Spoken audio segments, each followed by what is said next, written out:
बहुत समय पहले की बात है, किसी गांव में एक किसान रहता था।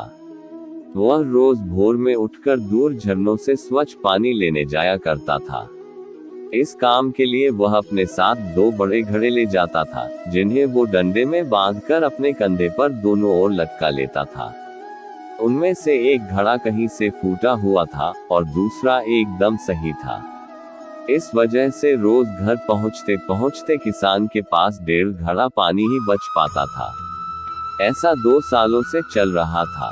सही घड़े को इस बात का घमंड था कि वो पूरा का पूरा पानी घर पहुंचता है और उसके अंदर कोई कमी नहीं है।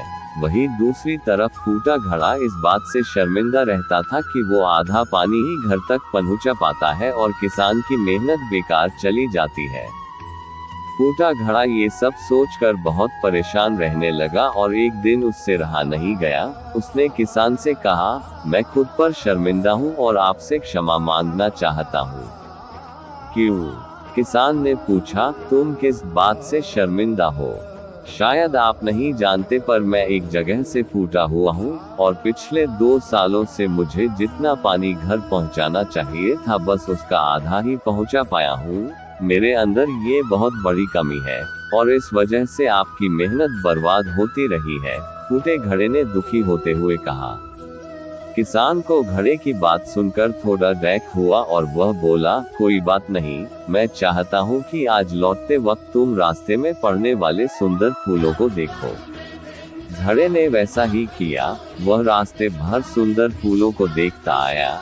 ऐसा करने से उसकी उदासी कुछ दूर हुई, पर घर पहुँचते पहुँचते फिर उसके अंदर से आधा पानी गिर चुका था। वो मायूस हो गया और किसान से क्षमा मांगने लगा। किसान बोला, शायद तुमने ध्यान नहीं दिया, पूरे रास्ते में जितने भी फूल थे वो बस तुम्हारी तरफ ही थे, सही घड़े की तरफ एक भी फूल नहीं था। ऐसा इसलिए क्योंकि मैं हमेशा से तुम्हारे अंदर की कमी को जानता था और मैंने उसका लाभ उठाया। मैंने तुम्हारे तरफ वाले रास्ते पर रंग बिरंगे फूलों के बीज बो दिए थे। तुम रोज थोड़ा थोड़ा करके उन्हें सींचते रहे और पूरे रास्ते को इतना खूबसूरत बना दिया।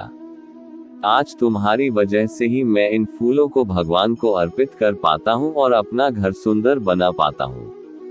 तुम ही सोचो, अगर तुम जैसे हो वैसे नहीं होते तो भला क्या मैं ये सब कुछ कर पाता। दोस्तों, हम सभी के अंदर कोई ना कोई कमी होती है, पर यही कमियां हमें अनोखा बनाती है। उस किसान की तरह हमें भी हर किसी को वो जैसा है वैसे ही स्वीकारना चाहिए और उसकी अच्छाई की तरफ ध्यान देना चाहिए। और जब हम ऐसा करेंगे तब फूटा घड़ा भी अच्छे घड़े से मूल्यवान हो जाएगा।